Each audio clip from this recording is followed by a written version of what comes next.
आप सबको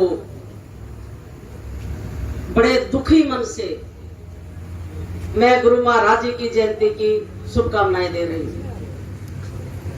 जन्मदिन जो है, चाहे वो हमारे महापुरुषों का हो, चाहे हमारे बच्चे का हो, चाहे हमारे माता पिता का हो, जन्मदिन हमेशा खुशियों में मनाया जाता है जब खुशी होती है।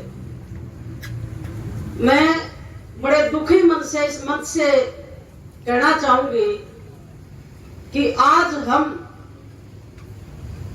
खुशी मन से जन्मदिन को नहीं मना रहे, क्योंकि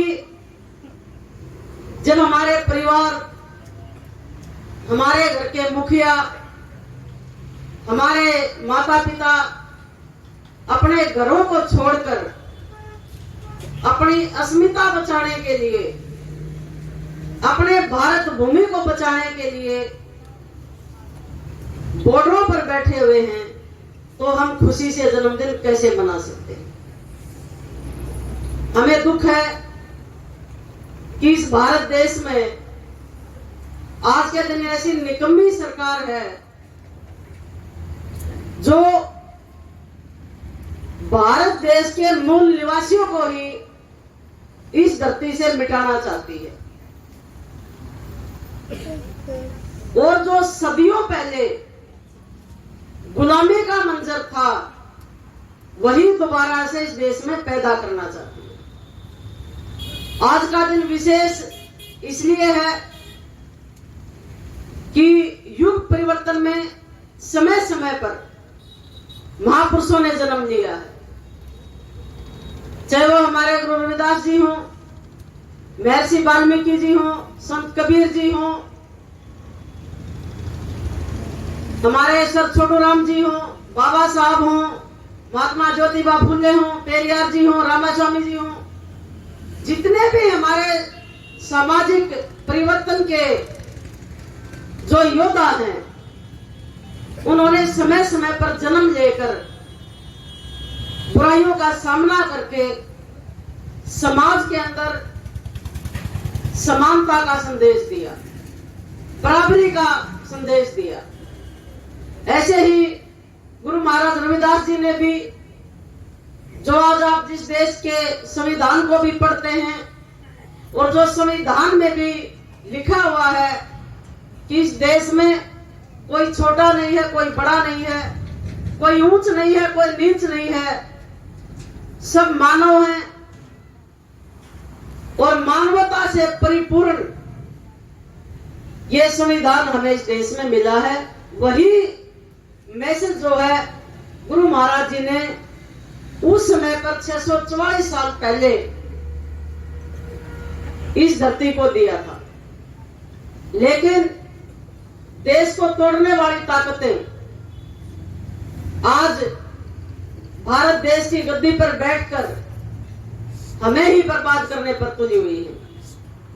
मैं एक दो बात से आपको सचेत करना चाहूंगी, क्योंकि हमारे जो बड़े हैं, बुजुर्ग हैं, वो बहुत भोले हैं। हम लोग भोले हैं, इसलिए हमें लूटा गया हमेशा। अब हमें समझदार बनना पड़ेगा। कल से मैंने एक बात सुनी है, मुझे नहीं पता वो अफवाह है या सच है, अभी मैं भी पता लगा रही हूं कि मोखरा गांव में हमारे पूजनीय दीनबंधु सर छोटू राम जी की मूर्ति को तोड़ा गया। ये मेरे पास कल से मैसेज आया है, और आप लोगों को मैं सचेत करना चाहूंगी कि पूरे देश की सरकार को, खासकर हरियाणा की सरकार को, खुफिया विभाग की एक रिपोर्ट चली गई है कि जैसे पहले गांव में भाईचारा होता था किसान और मजदूर का, आज इस किसान आंदोलन में दोनों को वापस से जोड़ दिया है। अब गांव के लोग ये नहीं मानते कि किसान दूसरा है और मजदूर दूसरा है, सिर्फ ये मानते हैं कि हम दोनों कमेरा वर्ग से आते हैं, और कमेरा वर्ग जो है, चाहे वो किसी भी जाति में हो, वो आज एक मंच पर आ चुका है। और उसी को लेके इस हरियाणा सरकार की भी नींद गायब है और देश की सरकार की भी, कि जिस दिन ये कमेरा वर्ग एक मंच पे आ गया तो तुम्हारी कुर्सी गई, क्या करेंगे फिर। और उसी को के चलते हुए अभी कुछ नहीं हुआ है, अभी तो शुरुआत है। इन लोगों ने जो ये देशद्रोही है, जो ये देश में एक संगठन है जिसके कंट्रोल में मोदी की पावर है, उस संगठन के लोग हमारे ही जातियों में घुस के हमारे ही भाइयों को लालच देके, शराब पिला के उल्टी सीधी हरकत करवाएंगे। ये इनके खून में है गद्दारी और खून खराबा। बाबा साहब थे, सर छोटू राम जी थे, तब भी इन्होंने ये काम किए थे। हमारे ही समाज के बच्चों को गुमराह करके, पैसा देके, लालच देके ये उल्टे काम करवाते हैं। और आप मेरी बात नोट कर लेना, अब ज्यादा मूर्तियां बाबा साहब की टूटेंगी और ज्यादा मूर्तियां दीनबंधु सर छोटे राम की टूटेंगी। कौन तोड़ेगा?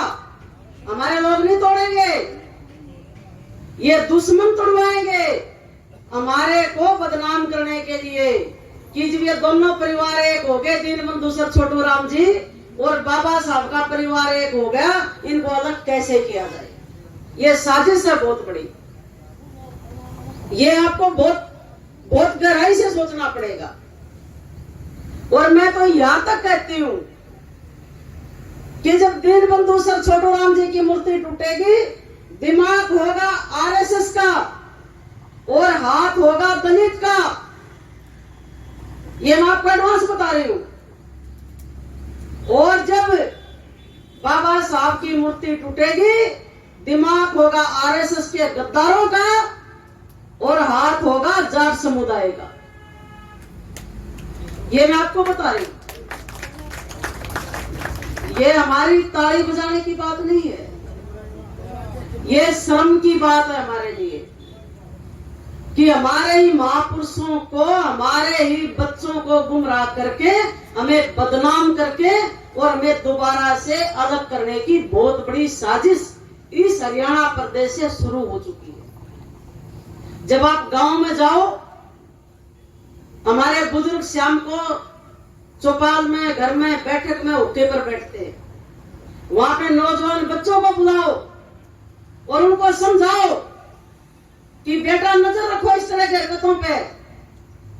और मैं अंबेडकर वादियों से भी कहना चाहती हूं और मैं आपको भी कहना चाहती हूं, अगर बाबा साहब की मूर्ति टूटे और कोई जाट समुदाय का बच्चा तोड़े तो जाट समुदाय उसको सजा दे, ना कि बाबा साहब के अनुयायी, तो अपने आप अकल आ जाएगी।